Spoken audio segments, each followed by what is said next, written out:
જય શ્રી કૃષ્ણ મિત્રો।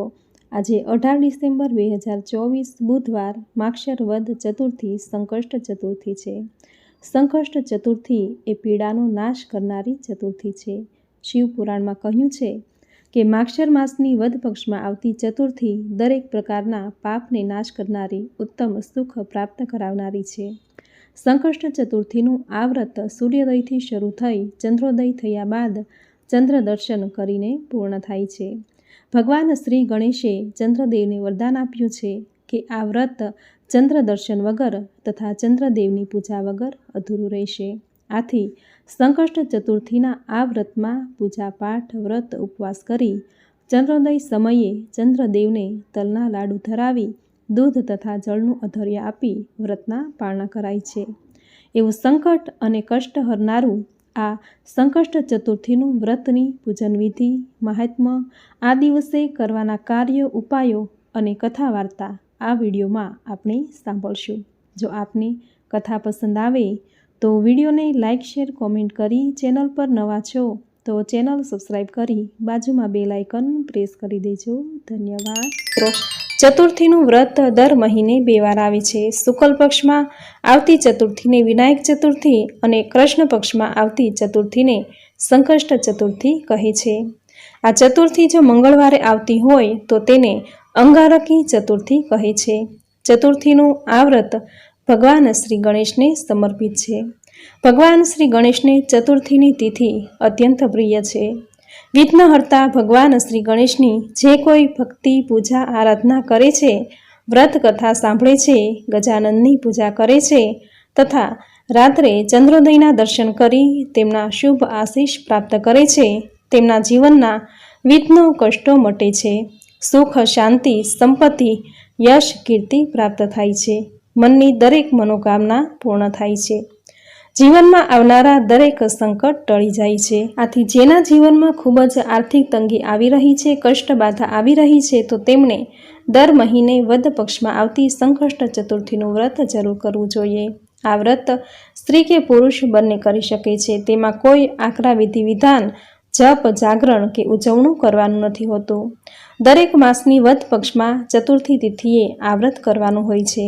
આ વ્રત કરવાથી ધન, ધાન્ય, પુત્ર, પુત્રાદિ સુખ પ્રાપ્ત થાય છે। દરેક સંકટ આફત ટળે છે। ભગવાન સંકટ હર દુઃખી અવસ્થા દૂર કરી સુખના દિવસો આપે છે। ધંધા રોજગારમાં વૃદ્ધિ કરાવે છે। શત્રુ પર વિજય પ્રાપ્ત થાય છે। જીવનની દરેક સમસ્યાનો અંત આવે છે।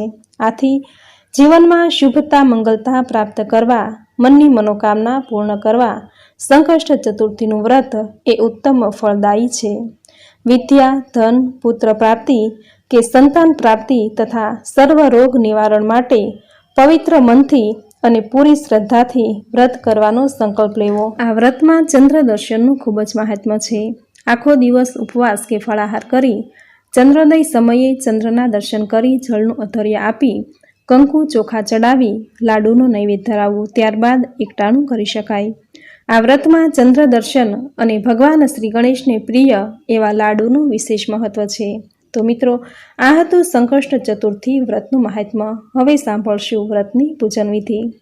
વ્રત કરનારે સૂર્યોદય પહેલા નિત્ય કર્મ પૂર્ણ કરી સ્નાન કાર્યથી શુદ્ધ થઈ પવિત્ર વસ્ત્રો ધારણ કરવા, ઘરનો ઉંબરો ધોઈ સ્વચ્છ કરી શુભ સ્વસ્તિક કરી ચોખા પુષ્પ ચડાવી બંને બાજુ દીવા કરવા, ત્યારબાદ ઘરના મંદિરમાં ઈષ્ટદેવને ધૂપ દીપ કરવા, સંધ્યા સમયે પવિત્ર જગ્યાએ બાજટ કે પાટલો ઢાળી લાલ કપડું પાથરી ભગવાન શ્રી ગણેશની મૂર્તિ કે ફોટો મૂકવો, છબીની પાસે રીતિ સિદ્ધિ સ્વરૂપ 2 સોપારી મૂકવા, સોપારીને ચાંદલો કરી શુદ્ધ ઘીનો દીવો કરી અગરબત્તી કરી કંકુ, સિંદૂર, હળદર, લાલ ફૂલ તથા ધરો ચડાવી પૂજા કરવી।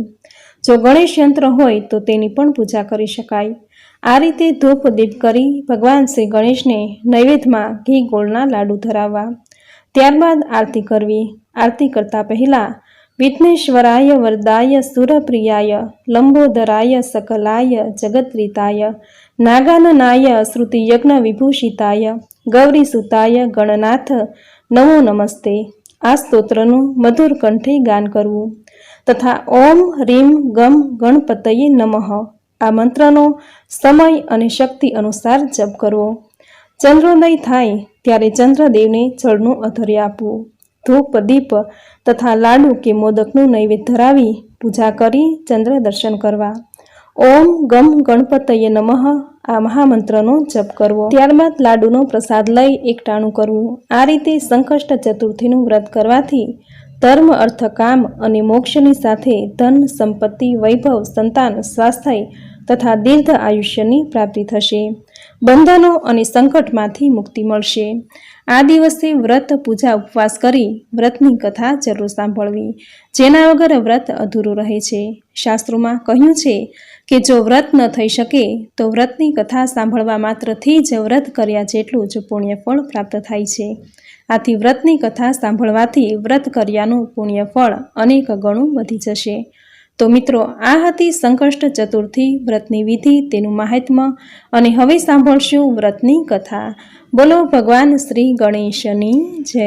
કાર્તક માસની ગણેશ સંકષ્ટ ચતુર્થીની કથા પૂર્ણ થતાં શૈનક આદિ મુનિઓએ સૂતજીને કહ્યું, હે સૂતજી, હવે અમને માક્ષર માસની ગણેશ સંકષ્ટ ચતુર્થી વિશે જણાવો. મુનિઓનો ઉત્સાહ જોઈ સૂતજી બોલ્યા કે માક્ષર મહિનામાં આવતી સંકષ્ટ ચતુર્થીને ગજકર્ણ ચતુર્થી કહેવામાં આવે છે. ગજકર્ણ એટલે હાથી જેવા કાનવાળા. ગજને સાક્ષાત બ્રહ્મ પણ કહેવાય છે. પૂર્વોક્ત વિધિથી ગજકર્ણ નામક ગણેશજીની પૂજા આરાધના કરવી. હવે તમને માક્ષર મહિનામાં આવતી ગણેશ સંકષ્ટ ચતુર્થીની કથા સંભળાવું છું, તે સાંભળો. પ્રાચીન કાળમાં ત્રેતા યુગમાં દશરથ નામના એક પરાક્રમી રાજા થઈ ગયા. એકવાર તેઓ શિકાર અર્થે વનમાં ગયા. ત્યાં જળાશયમાંથી બૂડ બૂડ એવો અવાજ આવતા કોઈ પ્રાણી પાણી પીવે છે એમ સમજી તેમણે તે દિશામાં લક્ષ્ય વેધી બાણ છોડ્યો. એ બાણ શ્રવણ નામના એક બ્રાહ્મણ યુવાનને વાગ્યો, જે પોતાના માતા પિતાને કાવડમાં લઈ જાત્રા કરાવવા લઈ જતો હતો. અને માતા પિતાને તરસ લાગતા તે જળાશયમાં પાણી ભરવા ગયો. તીર વાગતા જ શ્રવણે કારની ચીસ નાખી.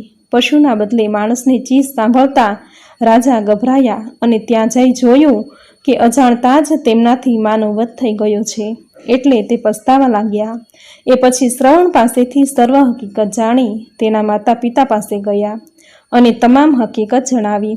શ્રવણ કુમારના આંધળા માતા પિતાએ આ વાત જાણી મહારાજ દશરથને શ્રાપ આપ્યો કે જેવી રીતે અમારા પુત્રને મારી તમે અમને દુઃખી કર્યા છે, એવી જ રીતે તમે પણ પુત્રના વિયોગથી તડપી તડપીને મરશો.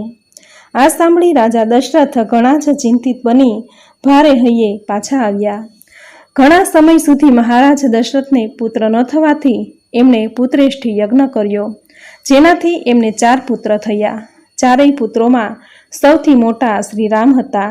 તેમનો વિવાહ સીતાજી સાથે થયો. રાજા દશરથે શ્રી રામને ગાદી સોંપવાનું નક્કી કર્યું, પણ કૈકેયીએ 2 વરદાન માંગતા રામને 14 વર્ષનો વનવાસ થયો. ભગવાન રામની સાથે સીતા અને લક્ષ્મણ પણ વનમાં ગયા. ભગવાન રામે વનમાં ખર, દૂષણ વગેરે રાક્ષસોને માર્યા.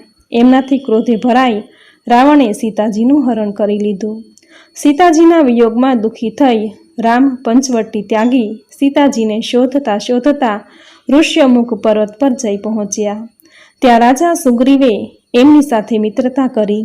ત્યારબાદ હનુમાન વગેરે બધા વાનરો ચારે બાજુ સીતાજીની શોધ કરવા લાગ્યા. માતા સીતાજીની શોધ કરવા માટે વનમાં ફરતા વાનરોએ ગિદ્ધરાજ સંપાતિને જોયો. સંપાતિએ આ વાનરોને જોઈને પૂછ્યું કે તમે કોણ છો? આ વનમાં કેમ આવ્યા છો? તમને કોણે મોકલ્યા છે? એટલે વાનરોએ કહ્યું કે મહારાજ દશરથના પુત્ર શ્રી રામની પત્ની સીતાનું હરણ કરી લેવામાં આવ્યું છે અને તેમને શોધવા અમે નીકળ્યા છીએ. આ સાંભળી સંપાતિએ કહ્યું, તમે બધા શ્રી રામચંદ્રજીના સેવક હોવાના કારણે મારા પણ મિત્ર છો. જાનકીજીનું હરણ કોણે કર્યું છે અને એ ક્યાં છે એની મને બધી જ ખબર છે. જ્યારે સીતાજીનું હરણ થયું ત્યારે એની રક્ષા કરવા માટે મારા નાના ભાઈએ પોતાના પ્રાણ ત્યાગી દીધા છે. અહીંથી થોડે દૂર સમુદ્ર છે, જેની પેલે પાર રાક્ષસોની નગરી લંકા છે. એ લંકા નગરીમાં રાવણ દ્વારા હરણ કરવામાં આવેલ સીતાજીને રાખવામાં આવેલા છે. સંપાતિની વાત સાંભળી બધા વાનરો મૂંઝવણમાં પડી ગયા કે સમુદ્રને પેલે પાર કઈ રીતે જવું. તેમની મૂંઝવણ જોઈ સંપાતિ બોલ્યા કે સમસ્ત વાનરોમાં માત્ર હનુમાનજી પરમ બળશાળી અને પરાક્રમી છે. એ જ પોતાના બળથી સમુદ્ર ઓળંગી શકવા શક્તિમાન છે, અન્ય કોઈ નથી. સંપાતિની વાત સાંભળી હનુમાનજીએ પૂછ્યું, હે સંપાતિ, આ વિશાળ સમુદ્રને હું કેવી રીતે ઓળંગી શકું? જ્યારે આ બધા વાનરો સમુદ્રને ઓળંગી નથી શકતા, ત્યારે હું એકલો સમુદ્રને કેવી રીતે પાર કરી શકું? હનુમાનજીની આ વાત સાંભળી સંપાતિએ કહ્યું, હે મિત્ર, તમે માક્ષર માસની ચતુર્થીએ સંકટનાશક ગણેશજીનું વ્રત કરો. આ વ્રતના પ્રભાવથી તમે થોડીક જ ક્ષણોમાં સમુદ્ર ઓળંગી સીતાજીની ભાળ લાવી શકશો. સંપાતિના કહેવા અનુસાર હનુમાનજીએ સંકષ્ટ ચતુર્થીએ શ્રી ગણેશજીનું વ્રત કર્યું. આ વ્રતના પ્રભાવથી હનુમાનજી થોડીક જ ક્ષણોમાં સમુદ્રને ઓળંગી ગયા. રાક્ષસો સાથે યુદ્ધ કરી સીતાજીની ખબર લઈ આવ્યા. આ લોકમાં આ વ્રત સમાન અન્ય કોઈ વ્રત સુખદાયક નથી. આ પ્રમાણે માક્ષર માસના વદ પક્ષમાં આવતી સંકષ્ટ ચતુર્થી વ્રત કથા સંપૂર્ણ. બોલો ભગવાન શ્રી ગણેશની જય. મિત્રો, ભગવાન શ્રી ગણેશ સંકટના હરનારા સંકટહર દેવ છે. તેમનું સ્મરણ, પૂજા, આરાધના કરવા માત્રથી જ જીવનમાં દુઃખ, સંકટ કે કોઈ વિઘ્નો નથી આવતા. આમ સંકટ ચોથનું વ્રત પૂરી શ્રદ્ધાથી કરવાથી ભક્તિ, ધર્મ, અર્થ, કામ અને મોક્ષની સાથે ધન, સંપત્તિ, વૈભવ, સંતાન, સ્વાસ્થ્ય તથા દીર્ઘ આયુષ્યની પ્રાપ્તિ થાય છે. મોહ માયાના બંધનો અને સંકટોમાંથી મુક્તિ મળે છે.